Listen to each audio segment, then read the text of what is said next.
할렐루야. 펀처치 베델교회 오신 여러분들을 주님의 이름으로 환영합니다. 제가 집에서 그냥 평소에 입던 옷대로 입고 나왔는데 여러분. 예, 오늘 게임 체인저 두 번째 시간입니다. 신앙에 있어서 가장 근본적인 질문이 될 것 같아요. 이런 질문으로 오늘 말씀의 문을 한번 열어볼까 합니다. 하나님은 얼마나 가까이 계실까요? 하나님은 얼마나 가까이 계십니까? 우리 두 손 한번 들어볼까요? 예, 이만큼 가까이 계십니다. 오늘 말씀을 들으면 무슨 뜻인지 알게 될 것입니다. 예, 이스라엘 백성들이 출애굽을 해서 400여 년 동안의 노예 생활하던 애굽 땅에서 벗어나서 하나님의 기적적인 은혜로 광야의 여정에 들어섭니다. 물론 목표는 축복의 땅 가나안이죠. 하지만 가나안 땅에 들어가 하나님의 백성으로 축복을 누리기에는 아직 부족한 것이 많았던 것 같습니다. 그래서 하나님께서 이스라엘 백성들을 훈련시키시고 연단시키시기 위해서 광야 생활을 시작하는데, 그 광야 생활하는 동안에 참 많은 전쟁을 치르게 됩니다.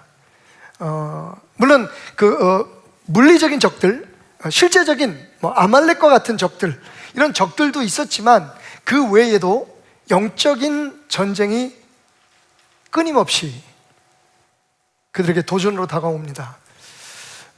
사막에서는 아말렉과 같은 적군이 있었는가 하면 환경이라고 하는 적도 있었습니다. 어떨 때는 가는 길에 바다가 가로막혀서, 어떨 때는 마실 물을 찾았는데 물이 독이 가득해서 써서 먹지 못해서, 또 어떨 때는 정말 물이 한 방울도 없어서, 그 척박한 광야라는 환경은 이스라엘 백성들에게는 영적 전쟁의 적이었죠. 그런데 여러분, 이 두 가지의 적보다 더 무서운 적이 하나 있었습니다. 그게 뭐냐 하면 마음의 적입니다. 자기 자신이죠. 어쩌면 제 경험상으로 볼 때 우리 모두가 고백하는 거지만, 우리가 세상에서 만날 수 있는 세 가지 적, 물리적인 적들, 그리고 환경이라는 적, 그 적보다 더 무서운 적은 내 자신이 아닐까 생각해 봅니다. 환경이 아무리 척박하고 잔인해도, 우리에게 아무리 위협을 하는 그런 적이 있어도, 질병이나 혹은 정말 실제적인 그런 적들이 있다고 해도, 우리가 우리의 마음속에 담대함을 가지고 용기를 가지고 하나님을 의지하면 너끈히 이겨낼 수 있을 것을, 사실은 우리가 지레 겁을 먹고 두려워하고 투정하고 원망하고 책임을 남에게 전가하고, 그러다 보면 우리의 삶이 무너지고 실패하는 경우들을 경험하게 됩니다. 오늘 이스라엘 백성들이 그 많은 적들 가운데 아말렉이라고 하는 실제적인 적을 만나죠. 오늘 말씀은 이렇게 시작합니다. 그때에 아말렉이 와서 이스라엘과 르비딤에서 싸우니라. 여러분, 그 유명한 르비딤입니다. 르비딤에 무슨 일이 있었죠? 르비딤에서 물이 없어가지고 이스라엘 백성들이 모세를 돌로 쳐서 죽이려고 합니다. 왜 우리를 여기까지 끌고 와서 이 광야에서 죽게 만드느냐고. 사실 그들이 모세에게 원망을 하고 있지만, 그 원망은 모세가 아니라 그들을 애굽에서 건져내신 하나님에 대한 불평이고 원망이었습니다. 그때 모세가 기도하죠. 하나님 앞에. 하나님께서 우리 가운데 하나님이 계신가 안 계신가 시험하던 그 백성들 앞에서 반석을 쪼개어 물이 나게 하십니다. 그리고 200만이 넘는 모든 사람들과 그들이 끌고 갔던 짐승들이 배불리 먹을 수 있을 만큼, 모든 가람을 충분히 해소할 수 있을 만큼의 큰 물로 그들을 축복하십니다. 하나님이 내가 너희와 함께 있다, 네가 기도하는 만큼의 거리에 나는 항상 있다 라는 것을 증명하시는 시간이었습니다. 그 마사의 사건이 있자마자 이번에는 하나님께서 아말렉이라고 하는 도적들을 이스라엘 백성들에게 보내십니다.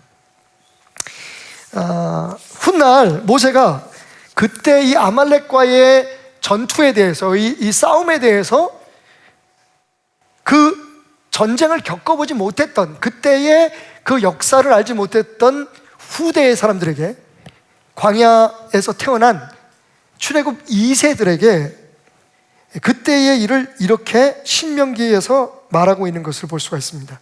신명기 25장 17절에서 18절 말씀 보면, 너희는 애굽에서 나오는 길에 아말렉이 내게 행한 일을 기억하라. 그때 일을 지금 회상시켜 줍니다. 그러면서 이렇게 얘기하죠. 곧 그들이 너를 길에서 만나 내가 피곤할 때에 내 뒤에 떨어진 약한 자들을 쳤고 하나님을 두려워하지 아니하였느니라. 여러분, 아말렉은요 싸움에 능한 종족입니다. 사실은 아말렉은 지금 광야에서 그들이 맞서 싸우려고 하는 이스라엘의 형제죠. 사실은 사촌지간 같은 존재입니다. 왜냐하면 아말렉이 누구냐 하면 그 아말렉 족속의 그 시조인 아말렉이라고 하는 사람은 에서의 손자입니다. 에서에게 엘리바스라고 하는 아들이 있었는데, 이 엘리바스라는 아들이 딥나라고 하는 첩을 얻습니다. 그리고 그 둘 사이에서 태어난 게 아말렉이에요. 근데 여러분, 아말렉이라는 이름의 어원을 아십니까? 좀 소름 끼쳐요. 아말렉이라고 하는 이름은 암낙이라고 하는 말에서 왔는데, 암낙이라는 말은 뭐냐면 피를 빤다라는 뜻을 가지고 있어요. 그러니까 태어날 때부터 이 아말렉 족속의 이름의 뜻이 뭐였냐면 남의 피를 빨아먹는 사람. 영어 성경에는 수나에서 그 아말렉을 이렇게 해석하고 있죠. Trouble maker, 문제를 일으키는 존재. 이 아말렉이요, 광야를 통과하고 있는 이스라엘 백성들에게 접근을 해서 이스라엘 200만이 쭉 걸어가다 보면 지쳐서 뒤에 처지고 아파서 힘들어서 맨 그 대열의 끝쪽으로 가는 사람들이 있잖아요. 약자들.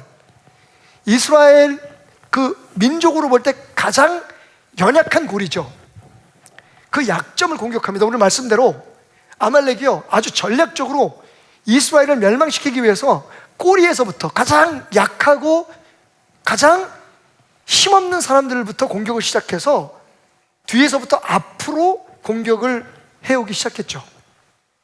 사실 이 싸움은 이스라엘 입장에서는 절대로 이길 수 없는, 아니 이기지 못하는 싸움이었습니다. 이스라엘이 누구라고요? 지금 400년 동안 대를 이어서, 그것도 수십 대를 이어서 노예로 살았던 사람이에요. 여러분이 만약에 애굽 사람이라면 이스라엘 사람들에게 싸움하는 법을 가르치겠습니까?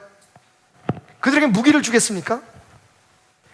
일하라고 농기를 주고 망치는 주지만, 못을 주지만 그들에게 무기는 주지 않았을 거예요. 무기를 쓰게 만들지는 않았겠죠. 왜냐하면 언제든지 기하급수적으로 늘어나고 있는 이 이스라엘 백성들이 애굽, 자기 본토민들을 향해서 반란을 일으킬 수 있는 가능성들이 얼마든지 있었기 때문입니다. 머리도 좋죠, 힘도 좋죠. 하나님께서 축복하신 백성이라는 것을 안 이상 애굽 사람들은 이스라엘 백성들이 그냥 시키는 대로만 하고 자기는 아무 생각도 없이 그냥 주는 밥만 얻어 먹으면서 일을 하는 노예로 살기를 원했던 거죠. 여러분, 그런 사람들입니다. 이스라엘은 애굽을 탈출했지만 그 사람이 그 사람입니다. 그러니까 광야에서 무슨 문제를 만나면 그 문제를 스스로 해결하려고 하거나 그 문제에 대한 답을 찾으려고 하기보다는 불평하고 원망해요. 책임을 다른 사람에게 돌립니다. 누구 때문에 그래?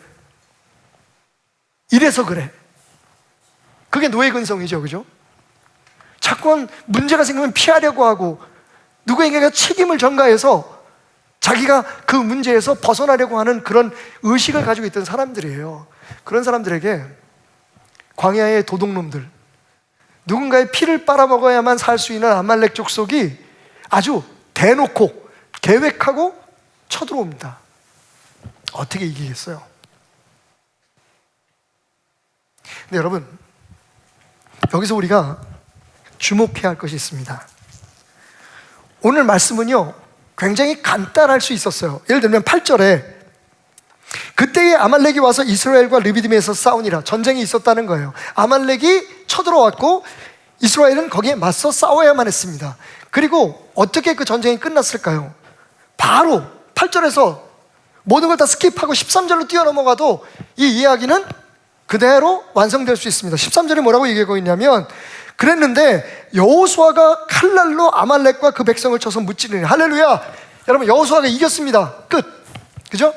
아말렉이 쳐들어왔는데 여호수아가 잘 싸워서 이겼대요. 사실 전쟁에 대한 이야기는 이 2절이면 끝납니다. 근데 여러분, 그 사이에 정말 믿기지 않는, 우리 일반적인 상식으로는, 우리가 매일매일 생각하는 방식으로는 이해할 수 없는 말씀이 기록되어 있어요. 9절부터요. 제가 읽겠습니다. 아말렉이 쳐들어옵니다. 그랬더니 어떡합니까? 모세가, 제가 오늘 왜 한복을 입었는지 이제 조금씩 알아가기 시작할 거예요. 모세가 입은 옷을 입으려니까 어떻게 입을 수가 없어.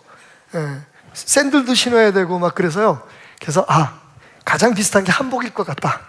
그래서 막 챙겨가지고 지금 1부 때는 양복 입고 했는데 1부와 2부 사이에 무슨 일이 있었습니다, 여러분. 그래서 한복을 입고 올라왔습니다. 모세가요, 한복을 입은 모세가 여호수아에게 이르되 우리를 위하여 사람들을 택하여 나가서 아말렉과 싸우라. 그러니까 아말렉이 쳐들어왔어요. 그 위기에서 모세가 가장 신뢰하는 장군 여호수아를 부릅니다. 그리고 여호수아에게 말하죠. 너는 지금부터 군사들을 세워서 나가서 싸워라. 그래도 싸울 만한 사람들이 있을 거 아니야. 그러니까 그 사람들을 데리고 나가서 너는 저들과 싸워라. 여러분, 여호수아의 반응이 어땠을까요? 물론 성경은 여호수아가 거기에 대해서 어떻게 얘기하지 않았다, 얘기했다라고 말하지 않습니다. 얼굴 표정이 어땠다, 혹은 뭐 그 어떤 반감을 드러냈다, 이런 얘기를 하지 않습니다. 여호수아는 그냥 모세가 시키는 대로 나가서 싸웁니다. 뭘로요? 무기가 없어요. 농기구 가지고 싸우는 겁니다. 지금 몸으로 싸우는 겁니다. 상대는 도적놈들입니다. 마적대예요. 가장 약한 부분에서부터 지금 조금씩 쳐들어오고 있는데, 절대로 이길 수 없는 싸움을 하나님께서 모세를 통해서 명령하셨다는 이유 하나만 가지고 나가서 싸웁니다. 그러면서 모세가 이렇게 약속하죠. 내일 내가 하나님의 지팡이를 손에 잡고 산 꼭대기에 서리라. 왜? 지금 아멘 소리가 나왔는데 우리는 그 결론을 아니까. 근데 여러분, 왜? 아니, 전쟁을 하면 손 하나라도 더 해야죠. 혹시 모세가 그들 가운데 있어서 마치 전쟁에 나갈 때에 왕이나 총사령관이 맨 앞에서 진격 앞으로 라고 외치면 뒤에 있는 군사들이 더 힘을 내가지고 이게 이길 수 없는 싸움이라도 용기를 내서 싸울 법한데, 모세가요 그 군사들 가운데 앞장서거나 그 중간에서 그들의 힘을 북돋아주는 게 아니라 산으로 올라가시겠대요. 산으로 올라가서 뭘 하냐면요, 지팡이를 들고 손에서 두 손을 하늘 그 꼭대기에서 손을 들고 기도하겠다는 겁니다.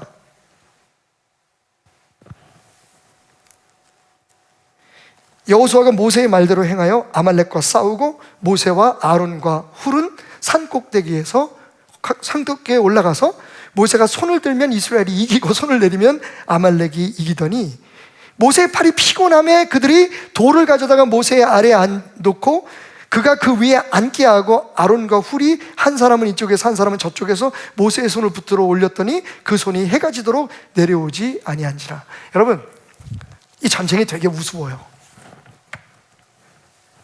정말 여호수아와 군대는 이길 수 없는 적들, 그 아주 잔인무도한 그런 적들과 지금 정말 싸우고 있습니다. 피가 튀는 진짜 싸움을 하고 있는데, 이 싸움이 그 군사들의 능력이나 혹은 전력에 의해서 이기고 지는 게 아니라 수시로 이기는 것 같다가 또 밀리는 것 같다가 또 다시 진격하는 것 같다가 이게 반복되는데, 그게요 저 산꼭대기에 있는 모세가 손을 들면 이기고 손을 내리면 못 내리지 졌단 말이에요. 그러니까 이 싸움은 진짜 말 그대로 물리적인 총과 칼 가지고, 뭐 그들은 총이 없었겠지만 무기를 가지고 싸우는 싸움, 힘으로 싸우는 싸움이 아니었다는 겁니다. 이 싸움은 영적인 싸움이었던 거죠. 여러분, 말씀드렸듯이 이스라엘 백성들은 광야에서 수많은 전쟁을 합니다. 전투를 합니다. 진짜 적들과 맞싸우는 싸움도 있었고, 환경과 싸우는, 극복해야 하는 그런 싸움이 있었고, 무엇보다도 그 척박한 상황과 그 수많은 두려움과 걱정거리들 속에서 끝까지 하나님이 인도하시는 길임을 믿고 가야 하는 자기와의 싸움, 믿음의 싸움이 있었습니다. 근데 이 세 가지 싸움 다 답은 하나님과의 거리였어요. 군사가 많고 적음이 아니었습니다. 적당한 전력이 있었느냐 없었느냐도 문제가 아니었습니다. 무기가 얼마나 더 선진화되었느냐도 아니었습니다. 여러분, 오늘 이 말씀은 그 전쟁의 게임 체인저, 질 수밖에 없는, 아니 도저히 이길 수 없는, 이겨서는 안 되는, 인간적인 생각으로는 그런 싸움을 바꾸어서 이스라엘의 승리가 됐을 뿐만 아니라, 여러분 이어지는 말씀은 더 멋지죠. 하나님께서 이렇게 말씀하십니다. 앞으로는 아말렉과 같은 적을 너희가 다시는 만나지 않을 거야. 왠 줄 아니? 내가 자손 대대로 너희들의 적들과 맞서 싸울 것이다. 여러분, 하나님께서 싸워주신다고 하니까 할렐루야. 모세와 여호수아 그리고 이스라엘 백성들의 그 지혜로운 믿음 때문에 자신들만 이긴 게 아니라, 그 상황만 벗어난 게 아니라 이후로 정말 그들이 사랑하고 그들이 아끼는 자손들의 세대에도 하나님께서 이런 일이 있으면 대신 싸워주시겠다는 겁니다. 이제는 이 싸움을 너희의 싸움이 아니라 나의 싸움으로 내가 싸워주겠다고. 할렐루야. 여러분, 이 완전한 승리의 비결이 군사적 능력에 있지 않았습니다. 무기에 있고 없고에 있지 않았습니다. 전략에 있지도 않았습니다. 말씀드렸잖아요. 아말렉이 쳐들어왔다, 여호수아가 이겼다. 그런데 그 사이에 무슨 일이 있었다고요? 모세가 산꼭대기에서 손을 들었다. 자, 지금부터 손을 들고 제가 설교가 끝날 때까지 손을 내리지 마셔야 됩니다. 그래야 은혜가 넘쳐날 거예요. 여러분의 손이 내려오는 순간 은혜가 떨어집니다. 자, 모두 손을 드십시오. 손 들어! 저는 좀 손이 아프니까 말씀대로 앉아서, 우리 두 분 장로님 좀 나오실래요? 김현주 장로님 나오실래요? 누가 손 내려? 손 내리시면 저요, 이 예배 끝나요. 손 들고 계세요. 자, 우리 김현주 장로님 이쪽 올라오시고, 아론, 우리 예쁜 장로님은 훌, 무릎 그래, 무릎. 손 좀 들어주세요. 자, 여러분들은 그냥 손을 그렇게 드시고 저는 이러고 설교할 겁니다. 여러분, 이게 말이 됩니까? 내가 보니까 어떤 분들은 50견 때문에 손도 못 올려 지금. 아야야야야야야야야. 여러분, 전쟁의 비결이 이거였습니다. 이건 누가 사진 좀 찍어놓으시. 되게 재밌다 지금. 수고하셨습니다. 여러분, 손 내리십시오. 아니, 이런 싸움이 어디 있어요, 그죠? 그런데 여러분, 기억하십니까? 제가 뭐라고 말씀드렸어요? 하나님이 어디 계신다고요? 얼마큼 가까이 계신다고요? 모세가 손 뻗은 그 끝에 하나님의 능력이 닿았던 거죠. 하나님은 항상 우리 곁에 계십니다. 말씀하신 것처럼 우리 안에 계십니다. 그런데 문제는 우리가 그 하나님으로부터 얼마의 거리에 있느냐 하는 거죠. 환경의 싸움, 자신과의 싸움, 그리고 아말렉과의 싸움, 블레셋과의 싸움, 이 모든 싸움의 승리의 비결은 내가 하나님과 어떤 거리에 얼마나 간격을 두고 있느냐에 있었습니다. 그러니까 모세는 아무것도 안 했어요. 사실은 보면 여호수아와 그 군대들이 싸움을 하긴 했지만 이기고 지는 것이 그들의 능력이나 그들의 싸움이 있는 게 아니라 뭐에 있었다고요? 손을 든 모세의 믿음에 있었습니다.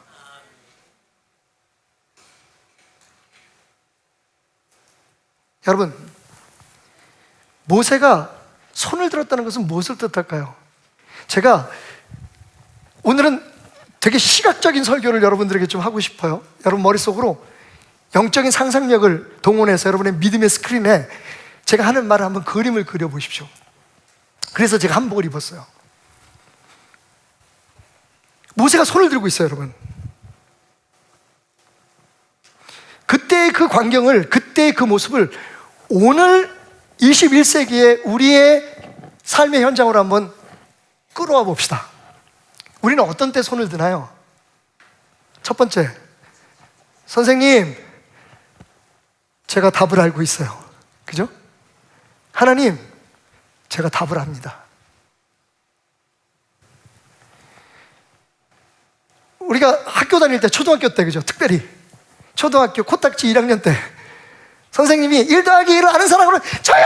손 들었죠? 여러분, 사실 저는 오늘 산꼭대기 위에서 손을 들고 있는 모세를 보면서 뭘 생각했냐면요, 아, 모세가 이 모든 상황에서, 이 모든 전투에서, 이 모든 싸움에서 답은 하나님이다. 하나님, 내가 답을 알고 있어요 라고 두 손을 들었다고 생각합니다. 자, 오늘 우리가 자세히 들여다보지 않으면 놓치는 그림이 하나 있어요. 모세가 여호수아에게 이르되 우리를 위하여 사람들을 택하여 나가서 아말렉과 싸워라. 내일 내가 하나님의 지팡이를 손에 잡고 산꼭대기에 서리라. 여러분, 바로 이거예요. 모세가 손을 들었는데 그냥 손을 들었나요? 오늘 말씀해 보니까 모세의 손에 뭐가 들려 있었죠? 지팡이가 있었어요. 이 지팡이는 원래 누구의 지팡이인가요? 모세의 지팡이죠. 모세가 양을 칠 때 사용했던 지팡이에요. 기억하십니까, 여러분? 모세가요, 하나님이 나와 함께 하신가? 하나님이 정말 능력 있는 분이신가? 하나님 정말 나를 보냈나? 이게 믿어지진 않았어요. 그래서 하나님 앞에 나를 누가 보냈냐고 물어보면 뭐라고 얘기할까요? 하나님께서 나는 스스로 있는 자다, 나는 여호와다 라고 말씀하셨죠. 그리고 그것만 가지고 될까요? 내게 무슨 능력이 있어서 저들을 끌어낼 수 있겠습니까? 바로 왕에게 어떻게 내 백성을 내놓으라고 얘기할 수 있겠습니까? 하나님께서 뭐라고 말씀하시냐면, 모세야, 네 손에 뭐가 있느냐고 물어봐요. 이건 모세의 지팡이에요, 여러분. 모세가 어디에 썼던 지팡이냐면 양을 칠 때 썼던 지팡이에요. 너털도사 같죠? 야, 참 기가 막혀. 제가요, 이 북한산에 가끔 이제 아내와 함께 운동을 하러 올라갔다 하는데 지팡이를 팔더라고요. 그래서 오늘 설교에 딱 맞을 것 같아서 어제 이걸 샀어요. 근데 이분이 뭐라고 얘기하냐면, 이게 여러분 아무한테 얘기하지 마세요. 이게 벼락 맞은 나무래. 이게 집에 있으면 복이 들어온대. 근데 참 희한한 게 어제 벼락을 맞았나 봐. 탄내가 계속 나. 토치로 구운 것 같아 이거. 여러분, 그냥 이런 지팡이에요. 근데 이 지팡이를 던졌더니 뱀이 됐어요. 하나님의 능력이에요. 하나님께서 꼬리를 잡으라 그래서 꼬리를 잡았더니 다시 지팡이가 됐어요. 여러분, 너무 눈 깜빡할 사이에 일어나서 여러분 뱀 된 거 못 보셨죠? 본 사람? 아, 그걸 못 봤구나. 야, 여러분, 그것뿐이 아니에요. 홍해를 가를 때에 하나님께서 이 지팡이를 내밀어서 물을 치라고 하셨어요. 메마른 광야에서 반석에서 물이 나올 때에 그 반석을 친 게 바로 이 지팡이에요. 그래서요, 모세는 원래 자기가 양을 치기 위해서, 그리고 산을 오르고 광야를 걷기 위해서 만든 지팡이지만 그 지팡이를 그때부터 뭐라고 불렀어요? 하나님의 지팡이다, 하나님의 능력이다. 여러분, 가끔 우리가 성화를 그리는 모습에 이 장면을 그리고 있는, 르비딤의 전투를 그리고 있는 장면을 보면 모세가 맨손을 들고 하늘을 향해서 기도하고 양쪽에서 아론과 훌이 그 손을 받쳐 들고 있는 그림들을 볼 수가 있어요. 근데 그 그림은 잘못된 거죠. 여러분, 모세는 그냥 손을 든 게 아니라 뭘 들었어요? 지팡이를 들었어요. 이게 답입니다요. 하나님의 능력이, 우리와 함께 하시는 하나님의 능력이, 하나님의 지팡이가 답입니다. 이 싸움은 우리의 육의 싸움이 아니고, 이 싸움은 군사적 작전이 아니고, 이 싸움은 하나님께서 주시는 능력으로, 하나님이 친히 역사하심으로 말미암아 이길 수 있는 싸움임을 지금 모세는요, 온 이스라엘 백성들, 심지어는 무심한 적들의 눈앞에서 하나님의 능력의 지팡이를 높이 들어서 선포하고 있는 겁니다. 한번 따라 합시다. 하나님, 나는 답을 알고 있습니다. 여러분, 그 답이 뭐예요? 하나님의 능력입니다. 문제는 다를 수 있어요. 그게 정신적이고 영적이고 육적이고 여러 종류의 문제가 있을 수 있어요. 그러나 여러분, 답은 한 가지입니다. 하나님의 사람에게 있어서 그 문제를 해결하는 답은 하나님께서 승리케 하신다. 하나님의 능력으로 함께 하신다.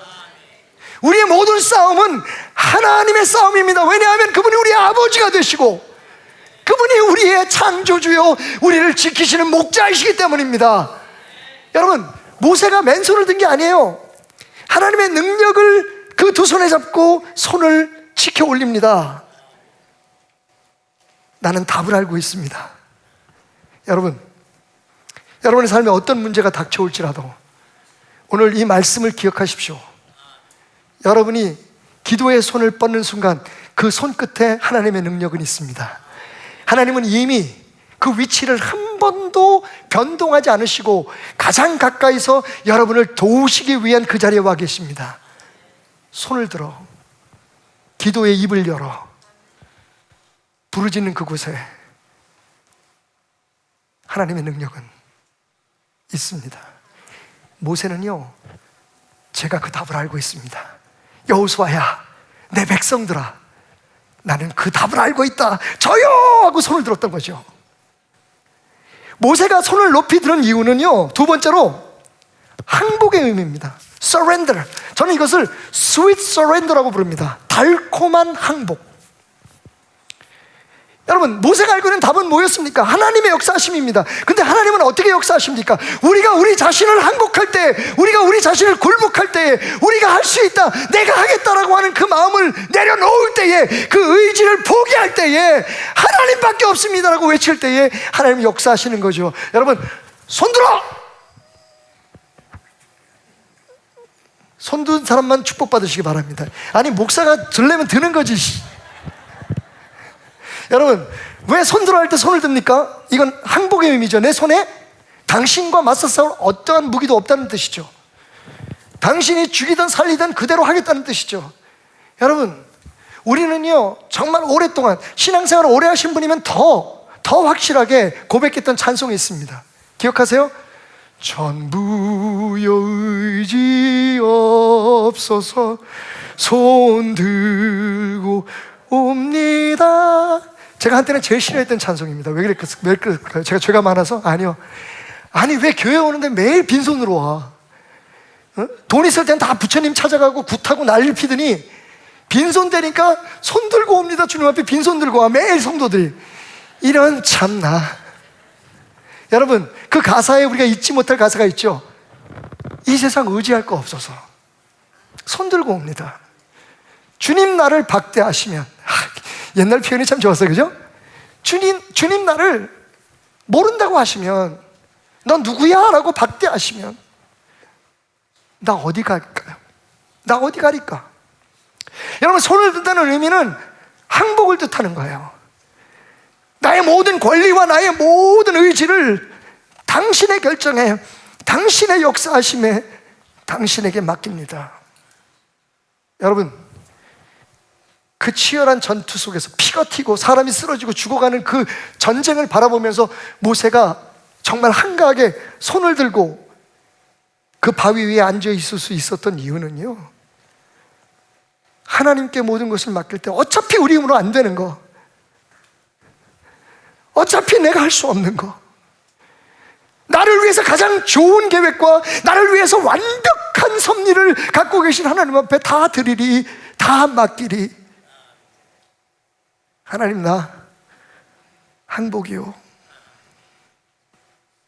항복이요. 여러분, 하나님 앞에 항복하면 행복해집니다. 아싸, 요 순간에 또 이런 그게 답이었어요. 여러분, 어떻게 하시겠습니까? 여러분에게 다가오는 그 적들, 우리의 힘으로는 감당할 수 없을 것 같은 그 적들, 저는 오늘도 제 책상 위에 몇몇 성도들의 이름을 적어놓고 기도합니다. 모두가 다 기도 제목이 있지만, 하나님, 우리 전도사님 살려주세요. 하나님, 우리 권사님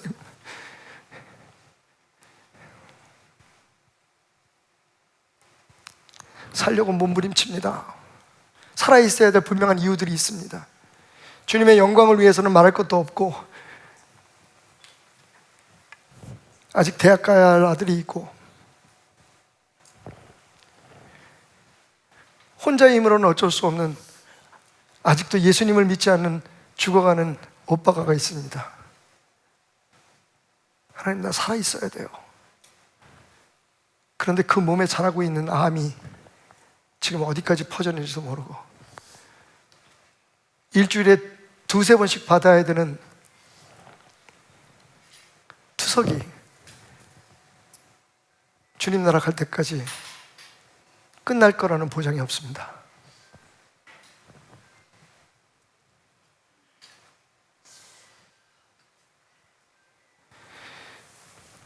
우리 삶의 생각보다 쉬운 문제들도 있겠죠. 그냥 우리 힘으로 너끈히 이겨낼 수 있을 것 같은 문제들도 있을 겁니다. 하지만 대부분 우리의 삶의 문제들은 우리가 이겨낼 수 있는 수준의 것들이 아닐 때가 많습니다.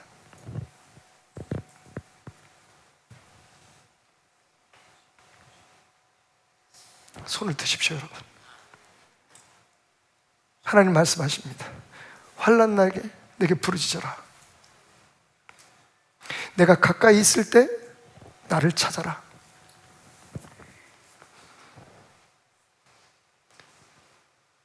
여러분의 기도의 그 외침 끝에 그냥 이것저것 다 복잡하게 생각하지 않고, 하나님 살려주세요, 하나님 당신만이 나의 삶의 힘입니다, 소망입니다라고 손을 뻗는 그 끝에 하나님은 우리의 손을 붙드시고 우리의 길을 인도하시며 승리의 길로 이끄시는 능력으로 다가와 계십니다.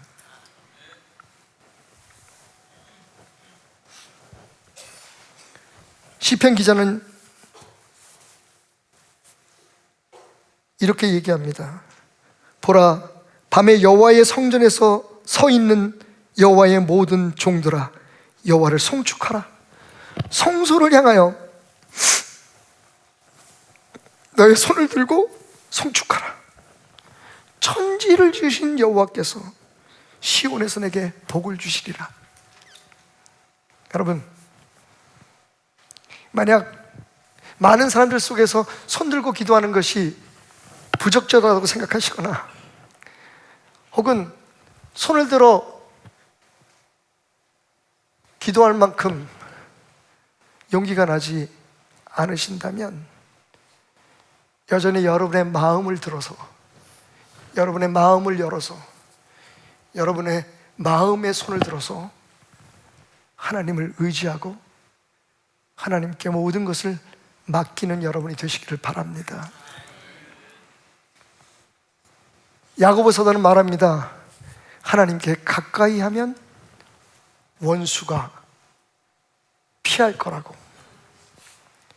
하나님은 하나님께 가까이 하는 자를 축복하신다고. 다시 한번 물어보겠습니다. 설교에 처음으로 돌아가서 다시 시작하겠습니다. 여러분, 하나님은 지금 얼마나 가까이 계십니까? 당신으로부터. 우리의 싸움의 승패는 하나님과의 거리에 있습니다. 그리고 그 하나님은 모세가 했던 것처럼 그 손을 들어 뻗은 그만큼에서 우리를 위해 역사하시기 위해, 우리가 구하는 것보다 더 좋은 것을 주시기 위해 기다리고 계십니다. 마지막으로 제가 묵상한 모세가 손을 든 이유, 모세가 든 손의 의미, 여러분, 그것은 축복이었습니다. 모세는요, 축복하기 위해서 두 손을 든 거죠. 며칠 전 한 성도님이 저한테 넋두리 같은 상담을 하셨어요. 무슨 답을 원하는 게 아니고, 그냥 당신 좀 알아서, 그 마음 좀 알아서 목사님 기도해달라고, 위로해달라고 오셔서 뭐라고 말씀하시냐면, 자식들을 정말 정성을 다해서 키웠는데, 누구는 안 그랬겠어요? 도대체 이 자식들이 당신의 마음을 몰라준다는 겁니다. 엄마 마음을 몰라준다는 거예요. 그러면서 이 빌어먹을 놈들 그러세요. 그래서 할렐루야, 제가 그렇게 기도할까요? 빌어먹게 해달라고 기도하겠습니다. 그랬더니 아니요 목사님, 그게 아니에요. 그럼 어떻게 기도할까요? 아니, 말이 그렇지. 그럼 아이들이 잘 되기 원하십니까? 네, 당연하죠. 그러면 두 손을 들고 아이들의 이름을 부르며 축복하십시오. 여러분, 지금 모세가 그 얄궂고 정말 짜증나는 백성들을 위해 두 손을 높이 들어 승리를 위해 축복하고 있습니다. 이 사람들이 어떤 사람들이에요? 물 없으면 물 없다고 난리. 여러분, 제가 이런 간증에도 이해해 주시겠죠? 여러분 얘기는 아니고 저와의 싸움입니다. 이상하죠? 제가 어깨가 아파서 팔을 못 들었어요. 밤에 아침 자고 일어나면 이 팔을 가눌 수 없을 정도로 아파서 계속 운동을 하고, 그때야 비로소 조금 풀려서 이렇게 걸어 다니고 했습니다. 뭐 그걸 50견이라고 하나요? 뭐 제가 60이니까 60견이라고 얘기해도 되겠습니다만, 근데 기가 막힌 게요, 비행기만 타면 낫는다? 난 그냥 하늘에서 떠서 살고 싶어. 처음에 저는요, 날씨 따뜻한 나라 가면 이게 풀리는 줄 알았어요. 이건 저뿐만 아니라 제 아내도 마찬가지인 게, 지난번에 작년에 1월 달에 아프리카를 갔다 왔는데 저는 그걸 생각을 못했어요. 그런데 참 우리가 진짜 금슬이 좋긴 좋은가 봐요. 아픈 부위가 똑같이 아파. 참나. 서로 얼굴을 받아보고 그랬어요. 여보, 안 아프지? 나 안 아파? 아프리카 갔다 오니까 어깨가 싹 난 거야. 근데 약발이 한 3주 갑디다. 그래서 이게 따뜻한 나라에 갔더니 이게 근육이 풀리고 막 이래서 그런가 보다 그래서 되게 좋아했어요.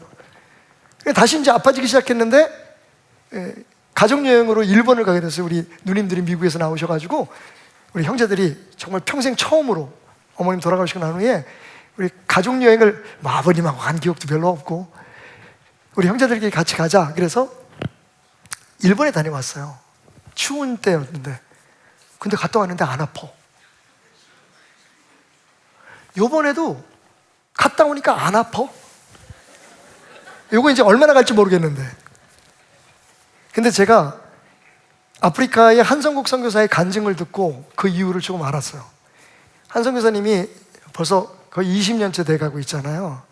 야, 아프리카에서 말라리아만 30번 걸렸어요. 그래서 요번에도 저한테 시간이 없어가지고 하도 막 빨빨거리고 돌아다니다 보니까 짧은 시간에 말라리아 약을 못 샀어요. 검사 키트하고.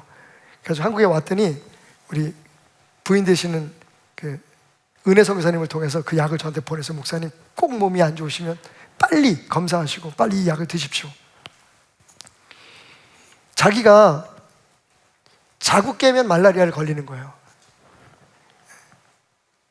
그런 것 속에서 정말 여러분들이 헌금하시고 헌신하시고, 이번에도 제가 지난 주일날 설교를 하고 났더니 성도님 한 분이 선교헌금으로 써달라고 그쪽에 이제 필요한 걸 해결할 수 있을 만큼의 큰 액수로 헌금을 하셨어요.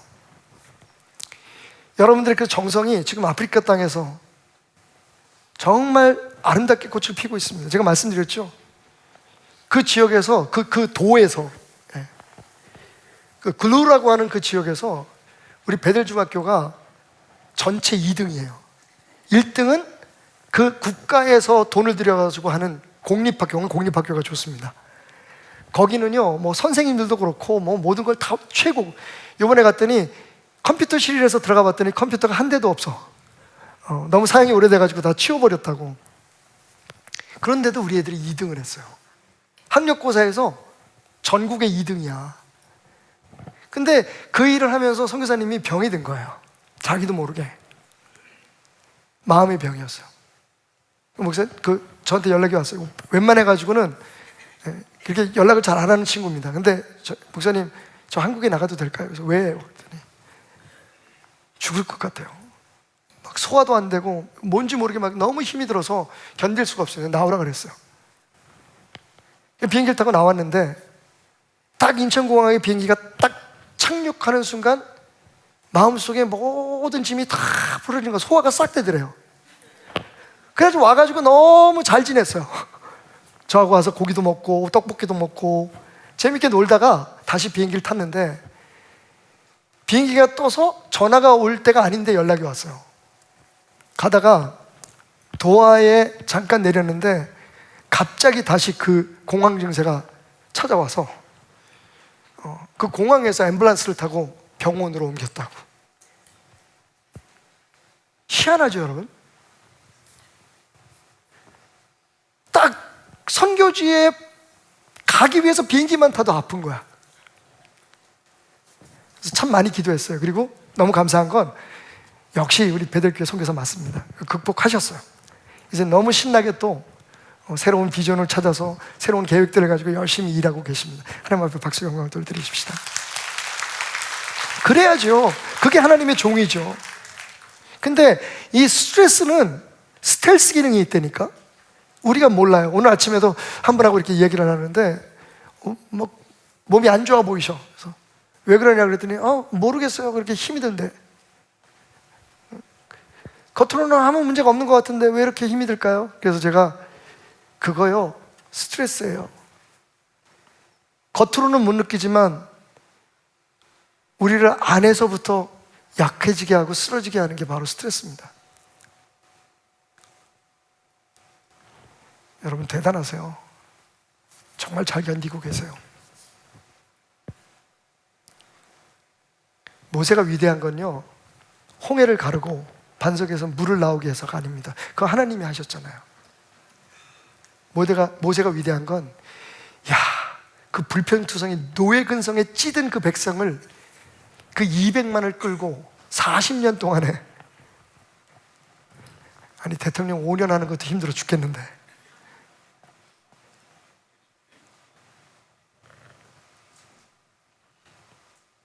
여러분 모세가 어떻게 승리했을까요?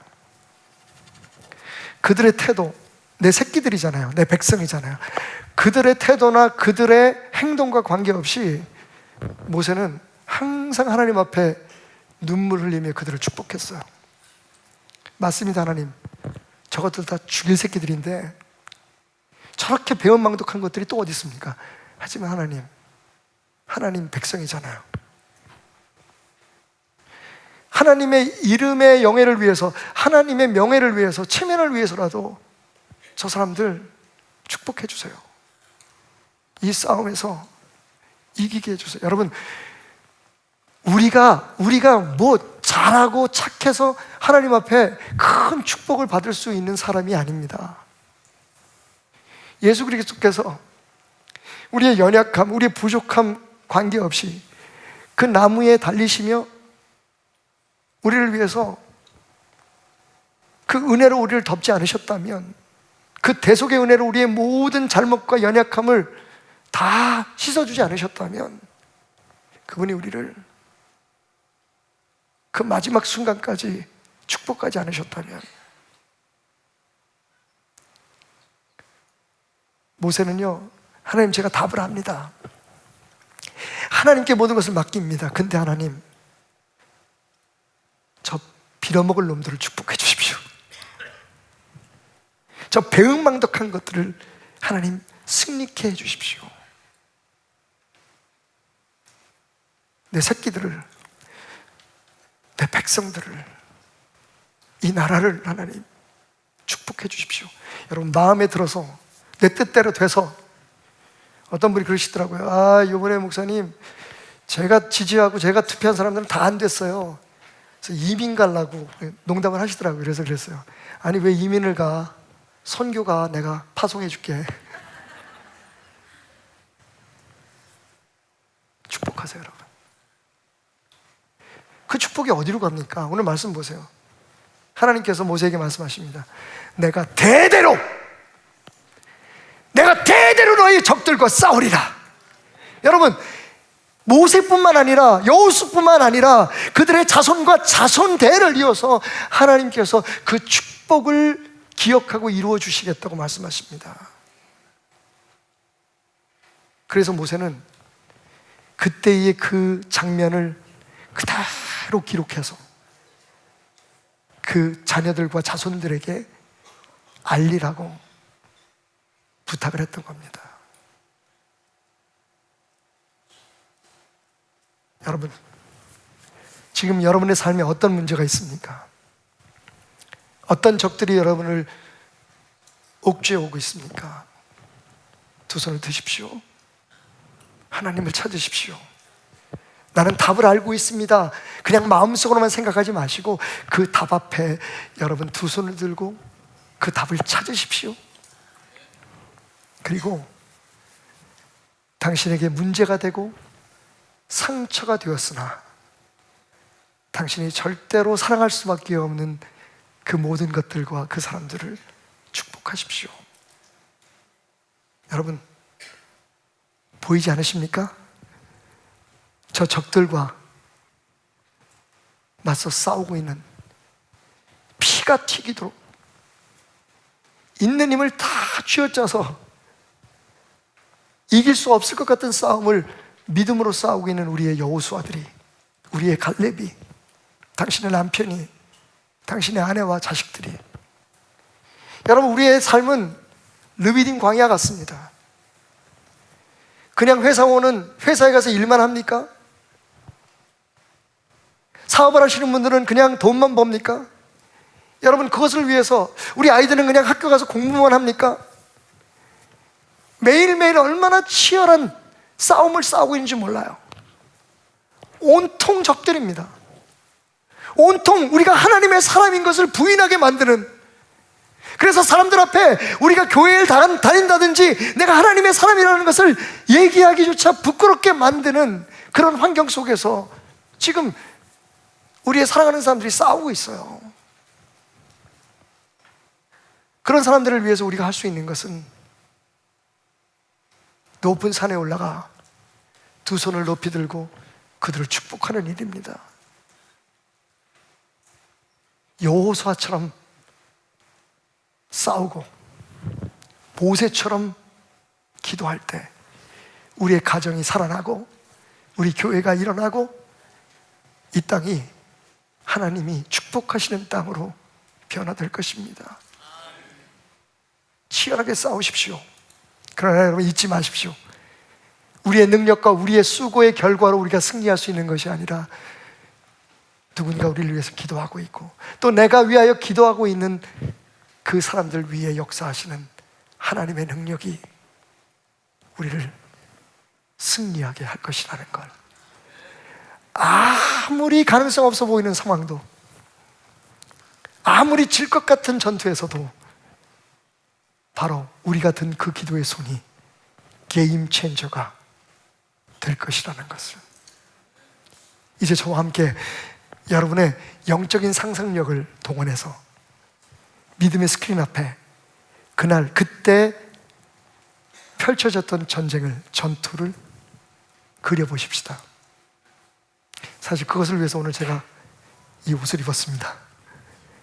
지금 여호수아와 이스라엘 백성들이 도적대 아말렉과 함께 그 잔인한 적들과 함께 피가 튀게 싸우고 있습니다. 열심히 싸우고 있습니다. 한 걸음도 물러서지 않고 내가 죽을지언정 내 나라를, 내 백성을, 하나님의 명예를 지켜야겠다고 지금 피 튀기게 싸우고 있습니다. 그 칼을 들고 외치며 적진을 향해 돌진하는 여호수아에게서 눈을 잠깐만 돌려서 조금 위를 보십시오. 우리는 지금 그 넓게 펼쳐진 르비딤 광야 끝에 있는 산등성을 오르고 있습니다. 그렇게 한참 올라가다 보니 우리의 눈은 그 위에, 바위 위에 쪼그리고 앉아 두 손을 높이 들고 그 위에 하나님의 능력의 지팡이를 붙들고 눈물을 흘리며 기도하고 있는 노종 모세를 만나게 됩니다. 잠깐 거기서 우리의 눈을 멈추지 맙시다. 그렇게 들려진 모세의 손끝에서 조금만 더 위를 바라보십시오. 우리 눈엔 그저 푸른 하늘만 보이겠지만 우리는 알고 있습니다. 그 높게 뻗어 올린 모세의 손끝에 손을 뻗어 능력을 행하시기 위해 다가오시는 하나님이요.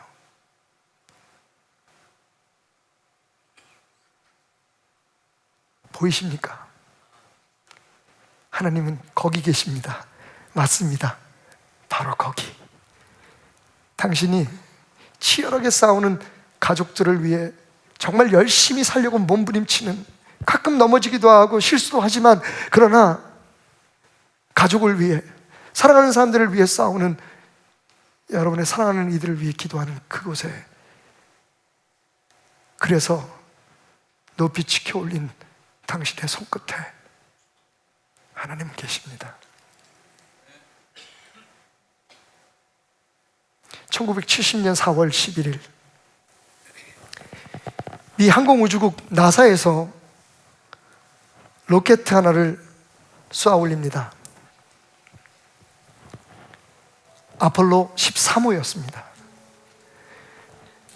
처음 달 탐사를 시도한 게 아폴로 11호입니다. 인간이 처음으로 달에 첫 발을 내디뎠던 역사적인 순간이었죠. 저는 그때 일을 기억합니다. 그리고 여러분, 아폴로 12호가 뒤를 이어 달 탐사를 떠납니다. 사실은 아폴로 12호는 좀 억울합니다. 왜냐하면 11호와 13호가 너무 유명해서 그 사이에 달에 갔다 온 12호에 대해 기억하는 사람은 그렇게 많지 않습니다. 그리고 세 번째, 13호가 4월 11일 13시 13분에 정확히 발사가 됩니다. 그리고 하늘을 향해서, 달을 향해서, 목적지 달에 착륙하기 위한 착륙선을 싣고 거침없이 항해를 시작하죠. 그런데 지상에서 32만 1860km가 떨어진 곳에서 문제가 발생합니다. 예상치 못했던 문제였죠. 달 탐사를 마치고 돌아올 때까지 사용하기로 준비되어 있던 산소 탱크가 2개가 있었는데 그 중에 하나가 폭파해버리고 만 겁니다. 누구의 잘못인지가 중요하지 않습니다. 어떤 실수를 했는지가 중요하지 않습니다. 여러분, 그들에게 필요한 산소의 반이 날아가 버립니다. 그런데 그게 전부가 아니었어요. 그 여파로 한 개 남아있던 산소통마저도 위험해졌습니다. 그보다 더 심각한 문제는 연쇄적인 전기 반응이 일어나면서 그들이 타고 있던 비행선 안의 모든 전력이 반으로 4분의 1로 계속 줄어들기 시작한 겁니다. 그 상태로는 며칠을 버틸 수 없다는 결론을 얻었습니다. 유일한 소망은 나사 본부와 통제소와 그리고 우주에 미아처럼 떠도는 그 우주선 안에 3명의 우주 비행사들을 연결하는 통신선밖에 없었습니다. 근데 그것도 깜빡깜빡합니다. 전력이 떨어져 버리면 아무것도 안 되는 거죠. 그 위기 속에서 지상에서 그리고 우주선 안에서 이 사람들이 정말 창의적이고 도전적인 일들을 시도합니다. 그리고 그 결과로 하루 이틀도 버틸 수 없는 이 사람들이 6일 동안 우주에 떠돌면서 생명을 유지하죠. 그리고 6일째 되는 날, 대기권을 통과하면서 사마될지도 모르는, 폭파해버릴지도 모른다는 위험을 무릅쓰고 우주 왕복선은 지구를 향해 귀환합니다. 그리고 바다 한가운데 안착을 하죠. 3명의 모든 우주인들이 정말 기적적으로 생還하는 놀라운 광경을 전 세계의 모든 사람들이 봅니다.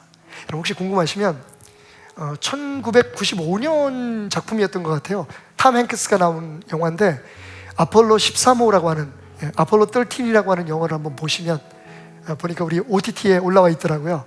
뭐 조금 돈을 내셔야 될 데도 있고 무료로 볼 수도 있는 데 있는데 한번 꼭 보십시오. 그 위기 속에서 얼마나 이 사람들이 치열하게 생존을 위해서, 사랑하는 사람들을 살아서 돌아가게 하기 위해서 얼마나 애를 쓰고 있는지, 그리고 그 순간에 이 지상에서 사랑하는 가족들이 얼마나 마음 조이며 그것을 끝까지 지켜보고 있는지. 그렇게 돌아온 3명의 비행사들, 그들이 프레스 앞에 섭니다. 언론 앞에 서죠. 그리고 인터뷰 중에 이런 말을 합니다. 그것은 정말 기적과 같은 일이었습니다. 이제 우리는 더 이상 지구로 돌아올 수 있을 만큼 충분한 전력을 보유하고 있지 못했고 결단을 내려야만 했습니다.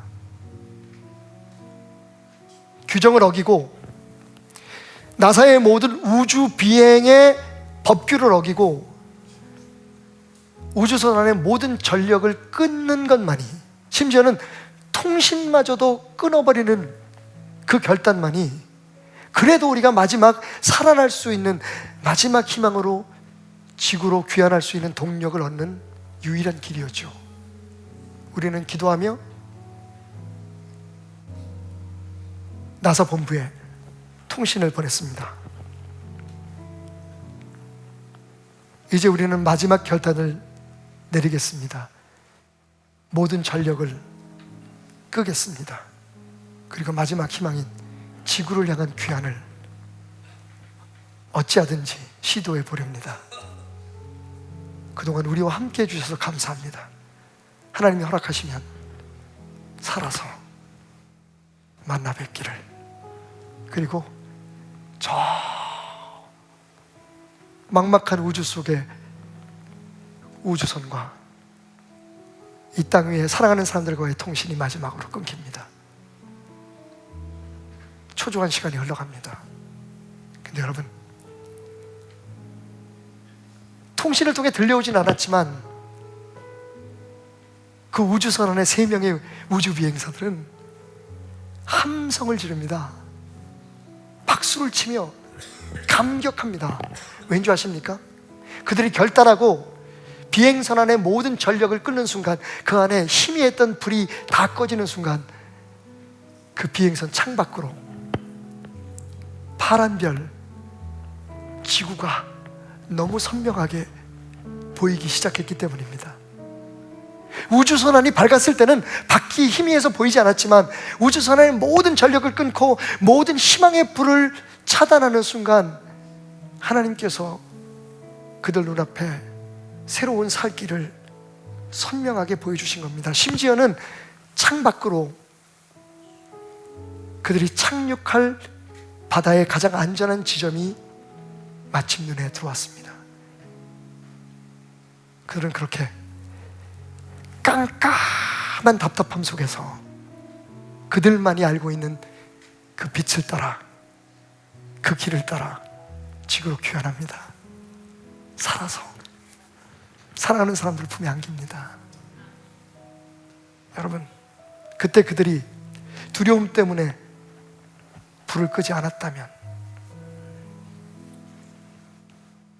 만약 그들이 마지막 희망을 걸고 전력을 차단하지 않았다면 그들은 영원히 그 누구도 돌보지 않는, 정말 말 그대로 in the middle of nowhere, 이게 어딘지도 모르고 어떻게 해야 할지도 모르는 상황 속에 영원히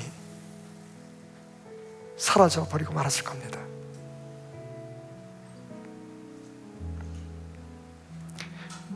여러분 보이십니까? 모세의 휘날리는 도포가 훗날, 그래서 사람들은 그곳을 여호와의 승리의 깃발, 여호와는 나의 승리의 깃발, 여호와 니시라고 부릅니다. 산꼭대기에 외롭게 서서 세상의 모든 가능성과 세상의 모든 희망을 꺼버린 채 하나님만이 답이십니다. 이 상황에서 우리를 건지시고 이 상황을 바꾸어 하나님의 축복과 영광의 찬양을 부를 수 있게 하신 그 길은 오직 하나님께만 있습니다.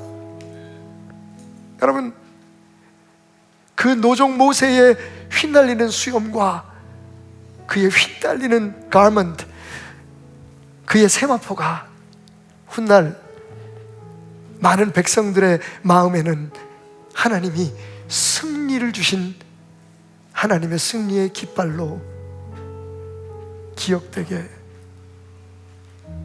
되었습니다. 당신 있는 그곳, 거기서 조금만 올라가십시오. 당신이 사랑하는 모든 사람들, 지금도 세상에서 치열하게 싸우고 있는 당신을 비롯한 모든 사랑하는 이들을 위해 두 손을 들고 그곳에서 무릎을 꿇으십시오. 하나님께 조금 더 가까이 가십시오. 한 번 더 가까이 가십시오. 한 달에 2번 참석하던 주일 예배 한 번만 더 참석하려고 노력해 보십시오.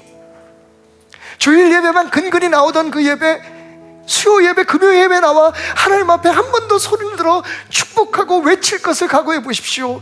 꼭 베델교회가 아니래도 좋습니다. 알고 있습니다. 여러분이 얼마나 먼 곳에서 오시는지. 가까운 교회라도 좋습니다.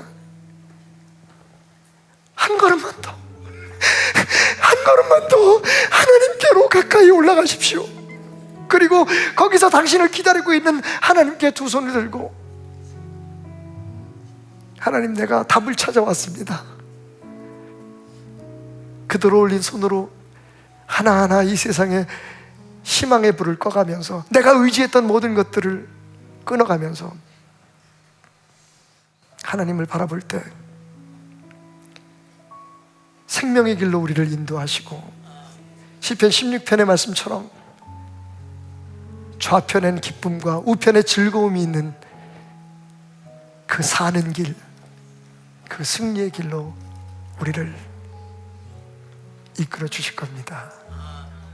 세상의 모든 희망과 노력을 포기하지 않는 순간 보이지 않았던 그 주님의 손이, 그 안개 속에서 나를 기다리고 있었던 그 능력의 손이 당신 앞에 선명하게 보이기 시작합니다.